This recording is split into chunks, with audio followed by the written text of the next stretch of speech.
अगर कोई व्यवसायी और मरवाड़ी के पास 40 से 50 लाख हो जाता है तो क्या करता है? या तो स्कूटी खरीदता है, सुन लो इस बात को ध्यान से, या तो स्कूटी खरीदता है या तो एक तो बाइक खरीदता है और बाकी पैसा अपना बिजनेस में लगाता है। लेकिन हम आदिवासी के पास अगर 20,000 आ गया तो 2 लाख का मोटरसाइकिल खरीदता है। इमेजिन करो, चाहे वो 4 पहिया खरीद लेगा, फाइनेंस करा लेगा ना आजकल, महीना में भले उसको 36,000 देना पड़े, उसको ऋण में फंसा कि नहीं फंसा?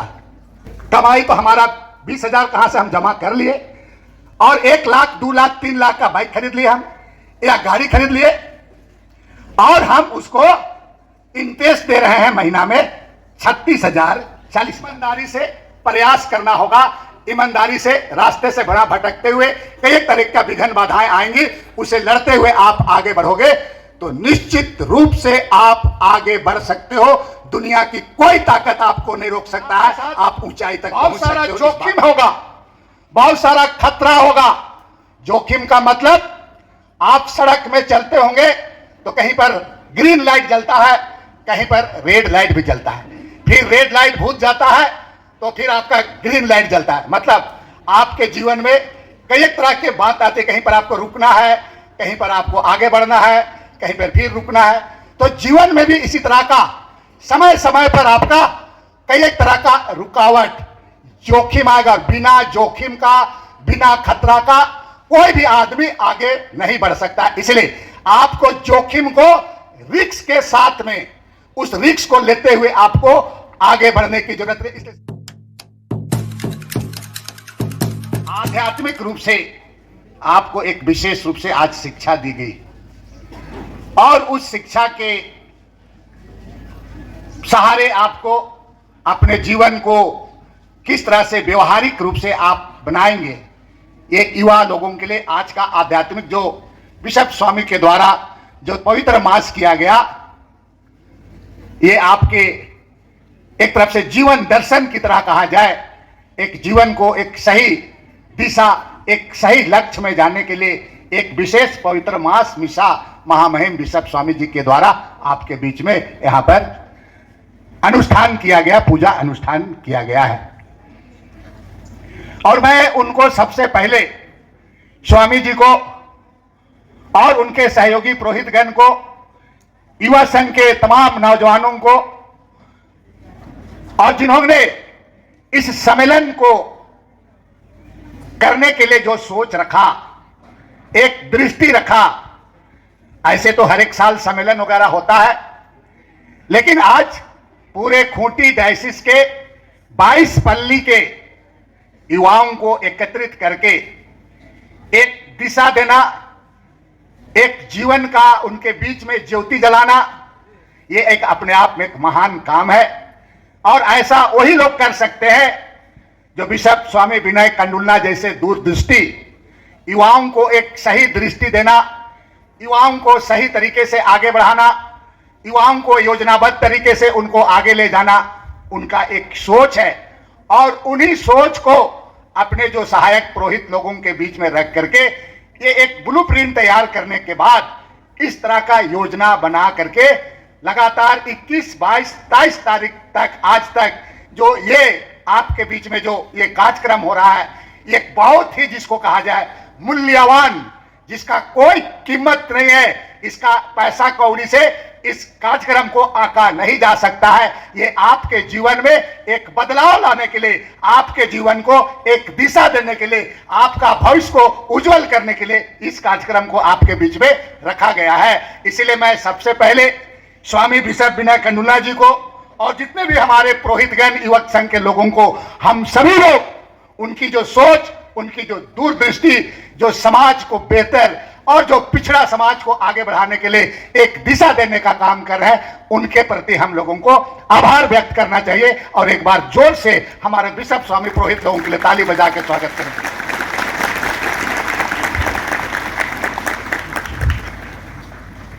हमारे सिस्टर्स लोगों के भी ताला बजा दो, नहीं तो बोलेंगे सिस्टर्स लोग के लिए हम लोग नहीं बजाते, बोलेगा। सिस्टर लोग बहुत काम करती है।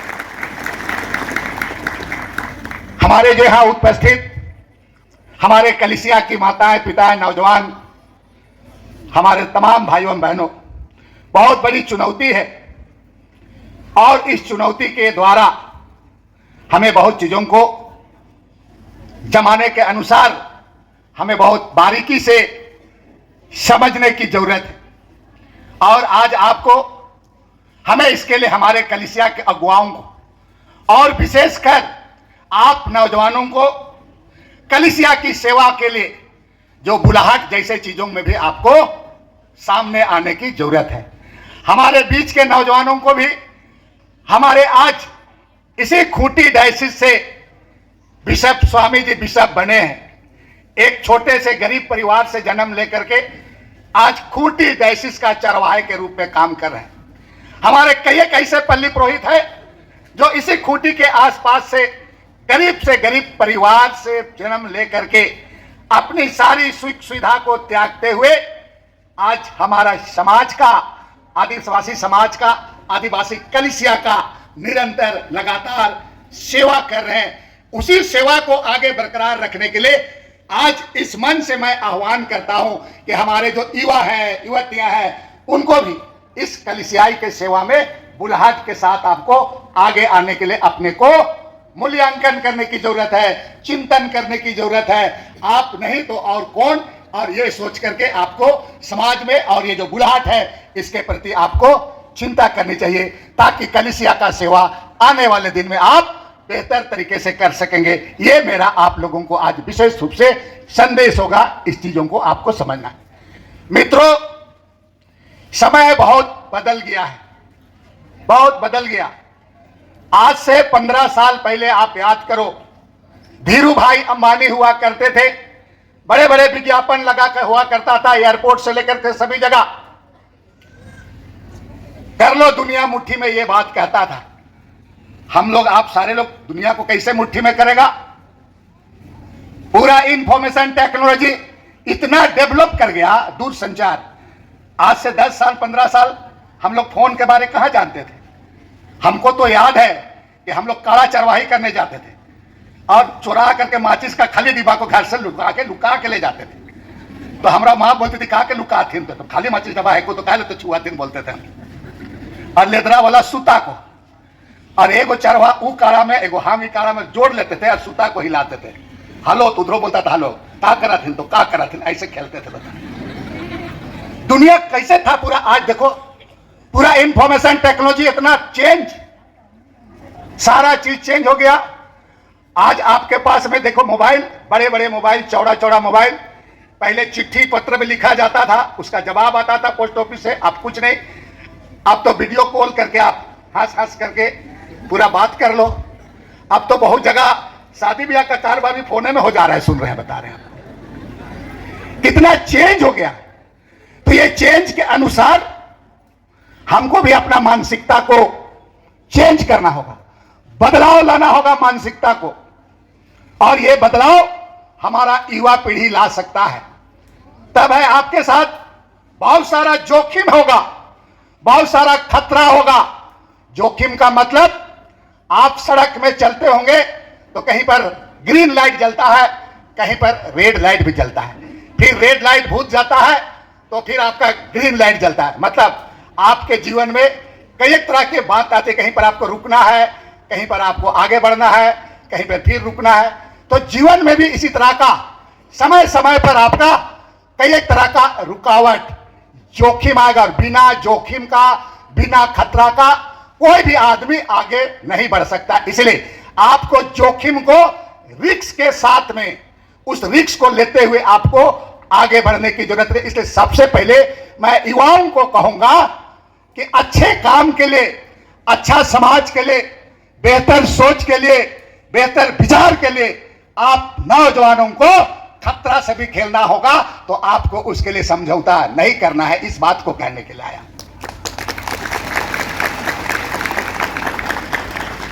कई चीजें हैं। मैंने आज आया यहां पर और मैंने सिस्टरों से कहा कि सिस्टर जी कौन कौन वक्तागण आए थे। हमको सिस्टर ने बताई बहुत अच्छे अच्छे वक्ता आपके पास आए गए, संवैधानिक चीज़ों को, संवैधानिक मूल्य को आपके पास बता के गया। और आपके बीच में कल विधायक भी आई थी, विधायक भी कुछ बात को बोल के गई है। गलटसन डुमडुम जैसे लोग आए थे, युवा लोग आए थे, आपको युवाओं की तरह बोले थे।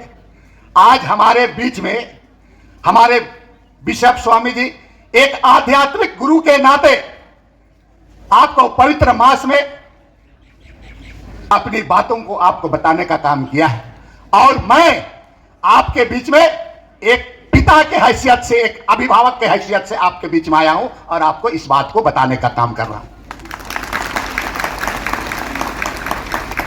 मैंने जीवन में 28 साल के इस राजनीतिक जीवन में बहुत सारा संघर्ष किया।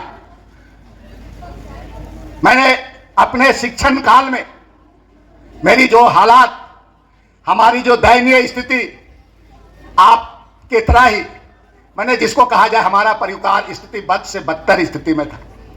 हमारे माँ बाप जब हम 8वां 9वां क्लास में पढ़ते थे, डायन बिसाही के मामले में मारपीट हुआ और हमारे माता पिता दोनों जेल चले गए। किशोर नगर हुआ करता था, आज भी किशोर नगर है, फादर बनबोटर, वहां पर अनाथ बच्चों को, उग्रवादी के द्वारा मारे गए बच्चों को, किसी किसी के माँ बाप नहीं होते हैं, वैसे लोगों को पालने पोसने का काम, पढ़ाने, शिक्षा पढ़ाने लिखाने का काम करते थे। आज बिशप फादर टीडू हम लोगों के बीच में नहीं है, रांची डायसिस के पल्ली पुरोहित हुआ करते थे। उन्हीं का कृपा था, उन्हीं का आशीर्वाद था। बिशप जो स्वर्गीय बिशप टीडू हमें रिकमेंड करके, हम सभी बच्चों को, हमारे भाई बहनों, हम लोग 3 4 5 भाई, जिसमें एक भाई सीआरपी में और 4 भाई को हम लोगों को किशोर नगर नामकुम में भर्ती कराया, और वहीं से हम लोगों ने पढ़ाई लिखाई किया। और पढ़ने लिखने के बाद हमारे आज भाई लोग अच्छे अच्छे पद में कार्यरत हैं। मैंने बहुत जीवन का उतार चढ़ाव, बहुत संघर्ष देखा है। इस बीच में हमने कैसे हमारे लोयला ट्रेनिंग सेंटर सब में लोगों को पढ़ा लिखा करके पढ़ाया हम। और उस समय फादर कमात हुआ करता था, 50 रुपया दिया करता था, उस समय का बात है, महीना में 50 रुपया। 50 रुपया बहुत होता था उस समय। सेंट जेवियर्स कॉलेज में पढ़ने के बाद बीआईटी मेसरा में मैनेजमेंट किया, ओरिएंटल बैंक जैसे जगह नौकरी किया, रांची यूनिवर्सिटी का ब्रांच मेरे ही द्वारा खुला हुआ ब्रांच है, डुरंडा कॉलेज का ब्रांच मेरे द्वारा ही खुला गया। और उसके बाद में मैंने नौकरी करने के बाद, जब नौकरी में सेटिस्फेक्शन नहीं मिला, तो मैंने पॉलिटिक्स को चुना। मैं इसलिए इस बात को कह रहा हूं कि आप बिल्कुल कोई भी काम कर सकते हो, यू कैन डू, आप कर सकते हो। हम सोचे कि हम मैनेजर बनेंगे, हम बन के दिखा दे, बन गए। हम बोले कि हम मंत्री बनेंगे, हम करके एमएलए बन के मंत्री बन गए। आप युवा जो कुछ चाहोगे आप बन सकते हो, बशर्ते कि आपको जोखिम से खेलना और साथ साथ में ईमानदारी से प्रयास करना होगा। ईमानदारी से, रास्ते से बड़ा भटकते हुए कई तरह का विघ्न बाधाएं आएंगी, उसे लड़ते हुए आप आगे बढ़ोगे तो निश्चित रूप से आप आगे बढ़ सकते हो। दुनिया की कोई ताकत आपको नहीं रोक सकता है, आप ऊंचाई तक पहुंच सकते हो, इस बात को ध्यान देना। आज इसी कलीसिया के बीच, इसी समाज से आपको बीडीओ बनना है, सीओ बनना है, भारतीय प्रशासनिक पुलिस सेवा में जाना है, प्रशासनिक सेवा में जाना है, बैंकिंग, रेलवे में जाना है, कई एक जगह सेवा में आपको जाना है। इसी में किसी को पुरोहित भी बनना है, सिस्टर्स भी बनना है, आपको सेवाओं में भी जाना है। और आने वाला साल, अभी आपका इस साल जो हम लोग 2023 में खूटीत राम प्रांतीय युवा सम्मेलन कर रहे हैं, आने वाला 1 साल में हम चाहेंगे, आने वाला 2 साल 3 साल 4 साल में, जो मुझे सूचना है कि 2500 युवक और युवतियां इस सम्मेलन में आप भाग ले रहे हो। अगर इस 2500 में कम से कम 75% बच्चे भी अगर अपने भविष्य को चुनते हुए अपने सही जगह में पहुंच जाएंगे, तो ये सबसे बड़ा कलीसिया का उपलब्धि होगा और हमारे बिशप स्वामी का आशीर्वाद होगा। और युवा उठो, ये संकल्प भी हमारा पूरा होगा। इस बात को आपको संकल्प लेने की जरूरत है। आने वाले दिन में आपको ईमानदारी से, ये सम्मेलन केवल सम्मेलन ही नहीं बल्कि आपके लिए एक प्रेरणा स्वरूप है। और जो हमारे जो हमारे बिशप स्वामी जी का सोच है, युवाओं को एक दिशा देना, युवाओं के बीच में एक ज्योति जगाना, ये ज्योति अगर आप इस तरह से आगे बढ़ेंगे तो स्वाभाविक है कि कलीसिया आगे बढ़ेगी और युवाओं का जीवन भी बेहतर होगा। इस बात को एक एक लोगों को आपको अपने आप में चिंतन मंथन करने की जरूरत है। कई ऐसी चुनौतियां हैं। मैं आपको कहना चाहूंगा कि आज हमारे समाज में कुछ बुराइयां भी है, कुछ चीजें हैं।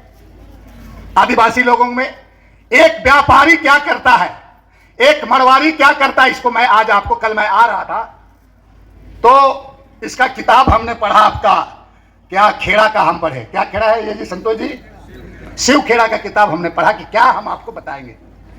और शिव खेड़ा का किताब हमने पढ़ा और हमने अपना पीए को कहा कि थोड़ा युवाओं के बारे बढ़िया थोड़ा पॉइंट कुछ निकालो, कुछ हम दिग्दर्शन भी दिया किया।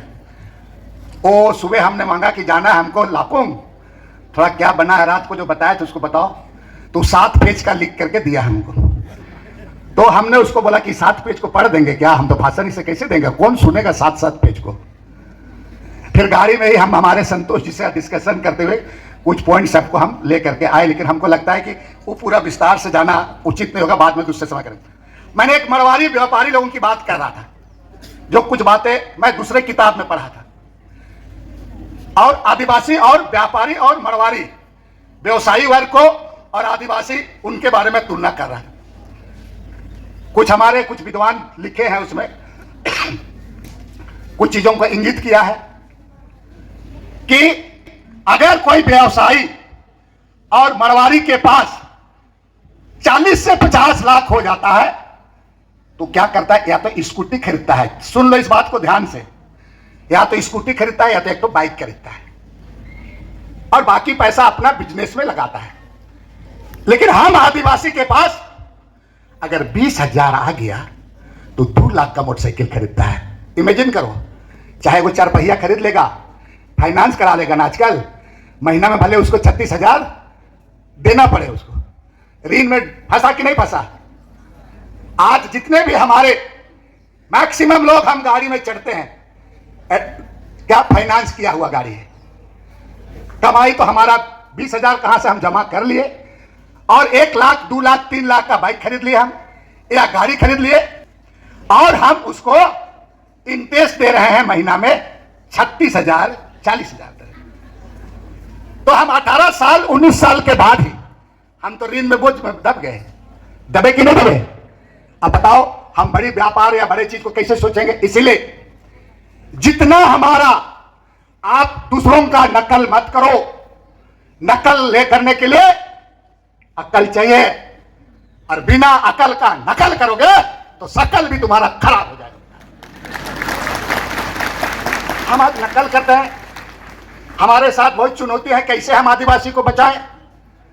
बहुत सारे हमारे यहां पर कंट्रोवर्सी बातें चलती है और इन्हीं सब चीजों में हम फंस रहे थे। मोबाइल हमारा 80,000 50,000, मुझे एक गार्जियन से हम मिले, हमारे पास फोन किया, FIR कर दीजिए। क्या हुआ, घर से निकल के चल गए, कहाँ गए, पता नहीं, मोबाइलो ऑफ है गए, कैसे है। तो बोलने लगे, बोलने पूछे उसको, नहीं कह लो कि मोबाइल किन दे, तो हमें 10,000 दे लियो। तो बोला ई मोबाइल नहीं, हमके 14 लाख 80,000 लाख चाहिए, कहे पैदा कह रही। ये बात बोलने लगा माँ बाप। हमको अपने को भरने के लिए, चूंकि हम आदिवासी समाज के हैं, हमारे बाप दादा भगवान बिरसा मुंडा को याद करो, 25 साल का उम्र में वे हमारे लिए शहीद हो गए। उगरे गतर माने करिया पहन करके लड़ा अंग्रेजों के खिलाफ, और उसके जो पीढ़ी हम लोग आज दूसरा का देखते हैं तो 1.5 लाख 2 लाख का और 3 गो कैमरा वाला मोबाइल लेके हम लोग घूमते हैं। जितना का कमाई नहीं उतना का हम लोग खर्चा। ये सम्मेलन के माध्यम से अगर आपको जो नाटक मंचन किया गया, ये बहुत चीजों को आपको दिखाने का काम किया, इंगित करने का काम किया। और ये जो खूंटी ग्राम प्रांतीय युवा सम्मेलन, आज युवाओं को एक शक्ति मिले कि आपको कुछ बुराइयां हैं, कुछ चीजें हैं, उसको आपको, उससे आपको थोड़ा अपने को कंट्रोल करना है। मन तो मानता नहीं है, लेकिन मन को मनाना पड़ेगा। आपको पता, एक्सीडेंट, मैक्सिमम एक्सीडेंट हमारे लोग हो रहे हैं पूरा। रोज अखबार पढ़िए, 2 मरे 1 घायल, 3 मरे 2 घायल, कौन हुआ? ये हुआ पूरा। सड़क सुरक्षा नियम का पालन नहीं, हेलमेट हम पहनते नहीं है, और मोबाइल में बात करते जाते हैं, नशा पान करके गाड़ी चलाते हैं। इतना बुरी तरह एक्सीडेंट होता है कि हम लोग कहीं कहीं पर, चूंकि पोस्टमार्टम कराने में हम लोगों को ही मिलता है, सूचना आता है, हम देख नहीं सकते हैं। ऐसे खतरनाक एक्सीडेंट, एक जगह तो ऐसा एक्सीडेंट हुआ 2 बच्चों का कि उसका सारा शरीर पीस सा गया, बोरा में उसको उठा करके पोस्टमार्टम के पास पहुंचाया बता रहे।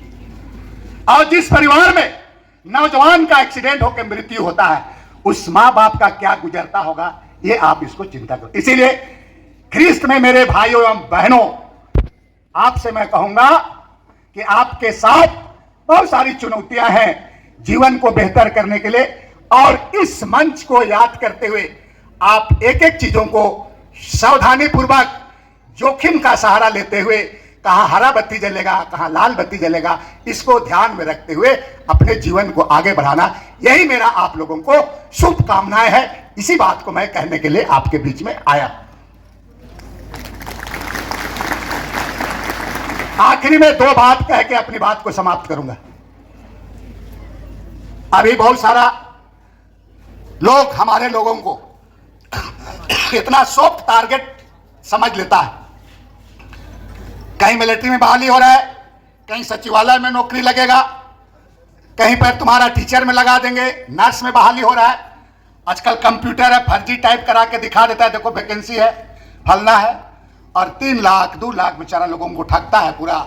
उसके बाद में ना उसका पैसा निकलता है, ना नौकरी लगता है, और अधिकांश इस तरह के जाल में लोग हमारे फंस गए।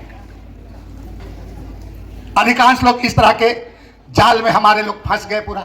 इसलिए आपको इस मंच और आज के जो अनुष्ठान के माध्यम से आपको समाज को आगे बढ़ाने के लिए ये जो खूंटी धर्म प्रांतीय युवा सम्मेलन तभी सार्थक होगा कि आप सकारात्मक चीजों को समझते हुए, उसको बहुमूल्य कीमत को समझते हुए, एक एक लोग आपको अपनी जिम्मेवारी को लेना होगा, और जिम्मेवारी को समझते हुए आपको अपने करियर, अपने भविष्य को उज्जवल बनाने की दिशा में आगे बढ़ेंगे।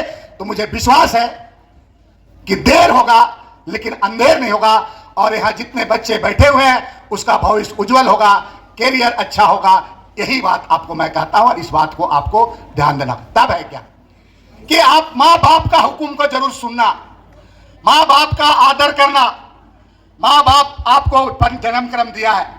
आजकल हम मां बाप को ही ज्ञान देने लगते हैं, बोलते हैं आप बुढ़ा गए हैं, नहीं समझते हैं, और मां बाप को ही हम ज्ञान देना। नहीं, मां बाप को आदर करो, अपने गुरु को आदर करो, हमारे धर्म अगुआ धर्म बहनों का आदर करो, और आदर करते हुए अगर आप बढ़ोगे तो आप जीवन में कोई भी सफलता पाने से आपको रोक नहीं सकता है। लेकिन मां बाप का बात नहीं सुनोगे, बड़ों का बात नहीं सुनिएगा, तो इसका आपको नुकसान होगा, और जीवन भर इसका आपको पछताना पड़ेगा।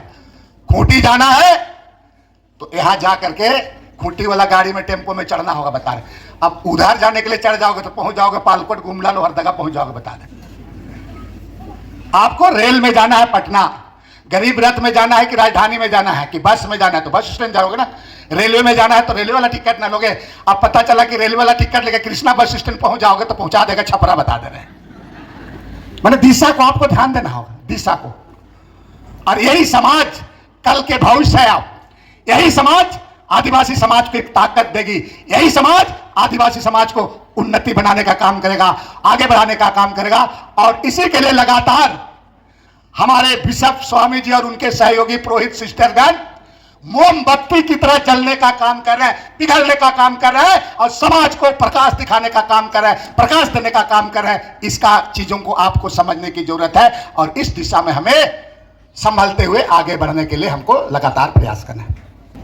आखिरी में 2024 हमारे लिए बहुत चुनौती का समय है।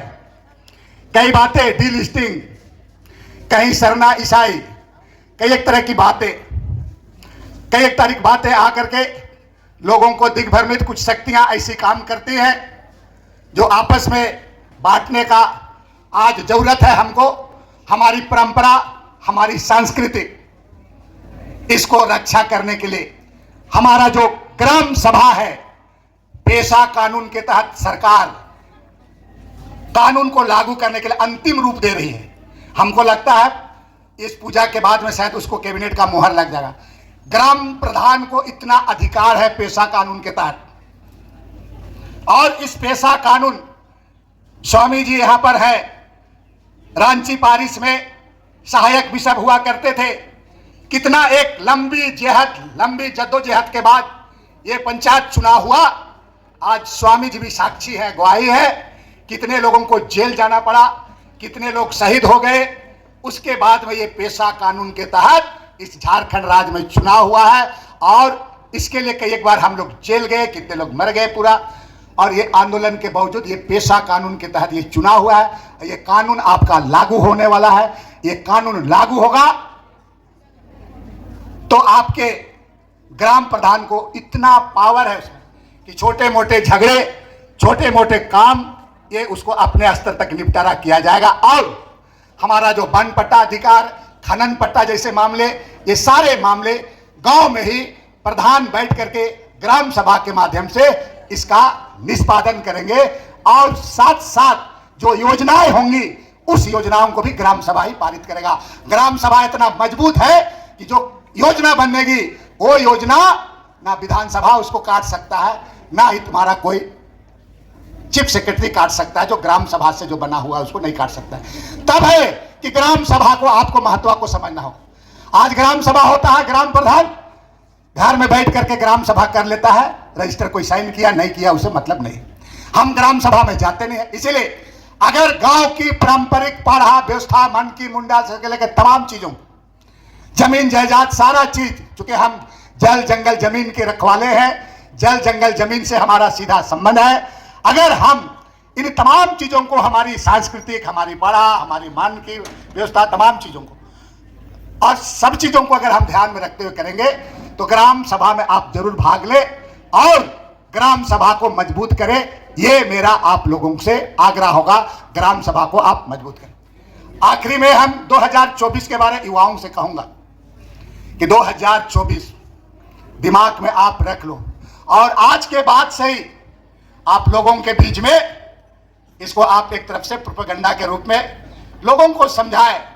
2024 हमारे लिए जीवन मरण की तरह है। 2024 हमारे विचारधारा की सरकार के अंदर में भी बढ़े, हमारे विचारधारा की सरकार, जो इस विचारधारा यहाँ के लोग, इस देश की जिस बात को, जो देश में हालात है, जो देश में लोगों के बीच में जो नफरत का दुकान है, जो हमारे संचालनकर्ता महोदय ने कहा कि नफरत के दुकान में हम मोहब्बत का दुकान खोलना है, लोगों के बीच में प्रेम और भाईचारा के तहत हम कैसे इसको ठीक करें। और जो हालात है इसको मैं आपको बोलना नहीं चाहूँगा, आप खुद समझते हैं। ये तमाम चीज़ों को आप समझे और इसी के तहत 2024 में आपको मिल करके काम करना है। और आने वाला दिन में अगर ऐसी कोई बात होंगी तो मैं निश्चित रूप से और इसी तरह का कार्यक्रम करते हुए लोगों के बीच हम लोग जाएंगे और हम 2024 का सामना करने के लिए हमको तैयार रहना है।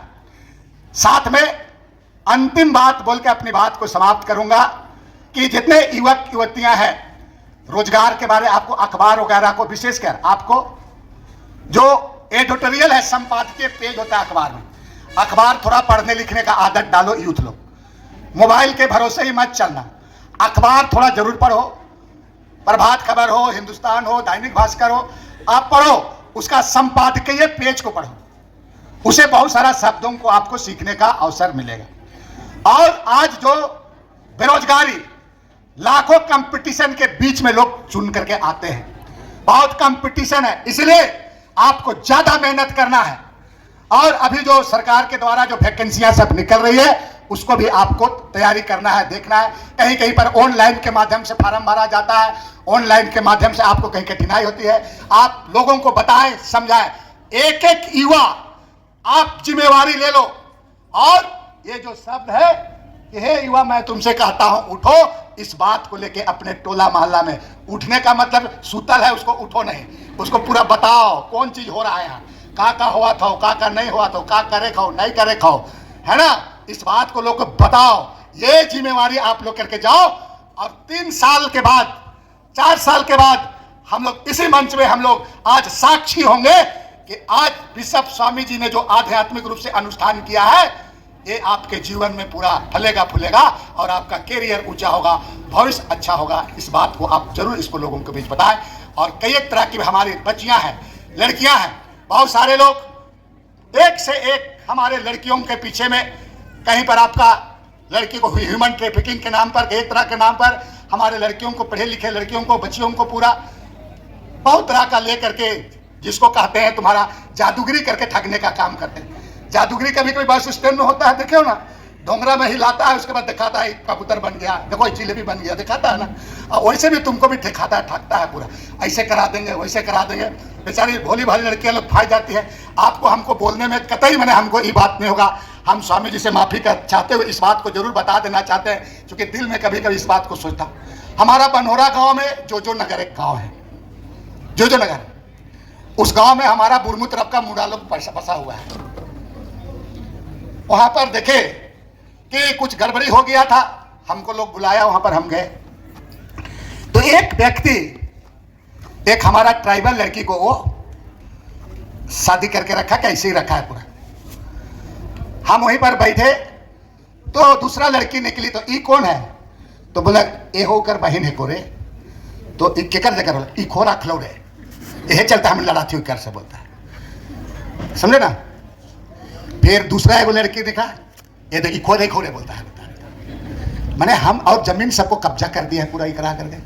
हम इस बात को कहते हैं कि हमारे लोग इतने भोले भाले, सरिया इतना लोग होता है बेचारा लोग, आजकल ठग करके थोड़ा बहुत लालच पालच करा करके करने का काम कर। इसीलिए ये जो सम्मेलन के माध्यम से आपको चेतना इसको लाना होगा, और कितनों भी तरह का चुनौती होगा, आप अपने से लड़ेंगे और उस लड़ाई को आप जीतेंगे और समाज को आगे बढ़ाने का काम करेंगे।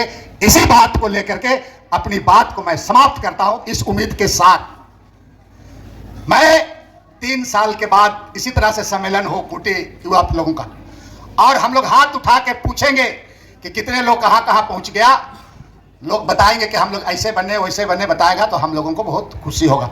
एक बार हाथ उठा के बताओ कितना लोग बड़ा बड़ा आदमी बनेगा, हाथ उठाओ, जोर से उठा। जो नहीं बनेगा मत उठाओ, जोर से, जोर से। Very good. देख लीजिए भाई अपने अपने बाल बच्चों को, बड़ा बड़ा आदमी, बड़ा बड़ा, ठीक है, वेरी गुड।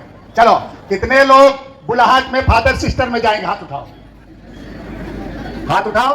1 और 2 3 4, ठीक है, कोई बात नहीं, 20-25 होगा, 100 हो जाएगा, चिंता नहीं करना है।